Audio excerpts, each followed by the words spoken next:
Buenos días, tardes o noches, sean bienvenidos a mi presentación de mi discurso, acerca del tema El estado actual de la corrupción en el ejercicio público de El Salvador. Vamos a empezar. Según el índice de la percepción de corrupción publicado cada año por la ONG Transparency International, El Salvador para el año 2019 se encontraba en el lugar 113 de 180 países, el cual es el peor resultado de los últimos 7 años. Los resultados de este índice pueden ser engañosos a primera vista, indicándonos que la corrupción es cada vez más grave, pero también nos puede arrojar un dato más, el cual es que la corrupción ya no está tan oculta, sino que es más perceptible y sale a la luz, y por ende se podría controlar con mayor facilidad, según admite Jessica Estrada de la Fundación para el Desarrollo, Funde.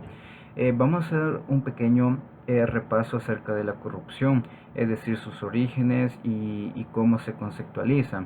Una definición exacta no existe, porque desde los tiempos de Maquiavelo hasta tiempos más modernos como los de Heidenheimer en los años recientes, o de Bardan en 1997, han tratado de definirla, pero ya se puede tener más o menos una definición con un consenso de las definiciones clásicas con las modernas. En el 91, James R. Irving presentó un modelo en el cual, si una economía partía de o era encaminada hacia un elevado nivel de corrupción, transitaría hacia un equilibrio caracterizado por altos niveles de flagelo. Al contrario, si el nivel inicial de corrupción es bajo, la economía rotará hacia un equilibrio caracterizado por la honestidad. La corrupción constituye en El Salvador y en la mayoría de los países en vías de desarrollo uno de los principales obstáculos para la creación de condiciones que faciliten el desarrollo económico para la consolidación de los procesos de democratización.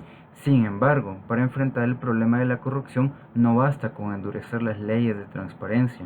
Vamos a ver ese punto más adelante. Pero ya viendo un poco acerca de la corrupción en tiempos clásicos y modernos, podemos ver que también es importante definir la corrupción según la percepción que los salvadoreños y salvadoreñas tienen. Bien, ellos tienen su propia percepción, saben que es un problema nacional, saben algunas de las razones y tienen ciertas aptitudes hacia el fenómeno, y además estos y estas ven la manera de enterarse de casos de corrupción en su gobierno. Esto se sabe ya que en el año 2018 se ejecutó el proyecto denominado Fortalecimiento de Plataformas de Diálogo Anticorrupción, ejecutado por la Universidad Francisco Gavidia en asocio con la Universidad Dr. José Matías Delgado y apoyado por USAID, bajo el tema Corrupción en El Salvador, la percepción de la comunidad académica universitaria 2018. En este caso se hicieron ciertas preguntas preestructuradas a una muestra estratificada de 625 estudiantes pertenecientes a 10 universidades de la Asociación de Universidades Privadas de El Salvador. A continuación vamos a ver algunos detalles de esto.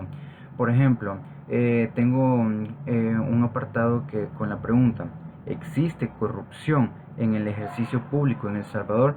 Según los salvadoreños, esto se puede responder con algunas preguntas y respuestas de la encuesta de la Universidad Francisco Gavidia. La primera fue: ¿aumentó la corrupción en El Salvador? Y el 40.2% de los entrevistados dijo que la corrupción se había mantenido, y el 57.7% dijo que sí había aumentado la corrupción, y solo el 2.1% dijo que había bajado. Son datos alarmantes en este caso. En la siguiente pregunta se indicó que se señalara qué instituciones públicas o del Salvador eran percibidas con mayor corrupción, y se dijo que en una escala del 0 al 10, los partidos políticos eran la institución más corrupta de todo el país, con una calificación de 9.2 en esta escala del 0 al 10. En la siguiente pregunta se hizo el cuestionamiento si se percibe más corrupción en instituciones públicas o en instituciones privadas. Em, Prácticamente la institucionalidad pública en El Salvador está reprobada porque prácticamente todos los votantes, la gran mayoría, dijeron que la institución pública era más corrupta que la privada.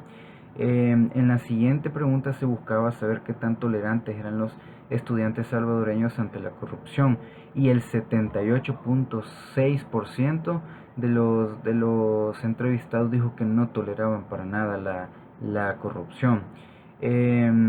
Luego está mi duda que yo investigué, era cuáles son las principales causas y consecuencias de que exista corrupción en el ejercicio público en El Salvador según los salvadoreños. En una parte de la encuesta se consultó y dijeron que el 23.4% dijo que la consecuencia era la causa de la corrupción era la falta de valores morales y cívicos. Luego, un poco más adelante, se le preguntó acerca de las principales consecuencias de corrupción en el país y los salvadoreños indicaron que la principal consecuencia era que afectaba el desarrollo del país de forma directa, obteniendo esta respuesta un 70.8% según los salvadoreños. Ya casi para finalizar, en la encuesta los estudiantes salvadoreños a los estudiantes se les preguntó, perdón, qué provocan los actos de corrupción entre los estudiantes, y el 53.8% de estos dijo que desconfianza en las instituciones y funcionarios. Entonces es algo que hay que tomar en cuenta. Ahora vamos a hablar un poco de las consecuencias de la corrupción. Hablemos de las más graves. La corrupción atraviesa toda la sociedad salvadoreña, como sabrán, pero no hay ninguna institución que esté libre de ella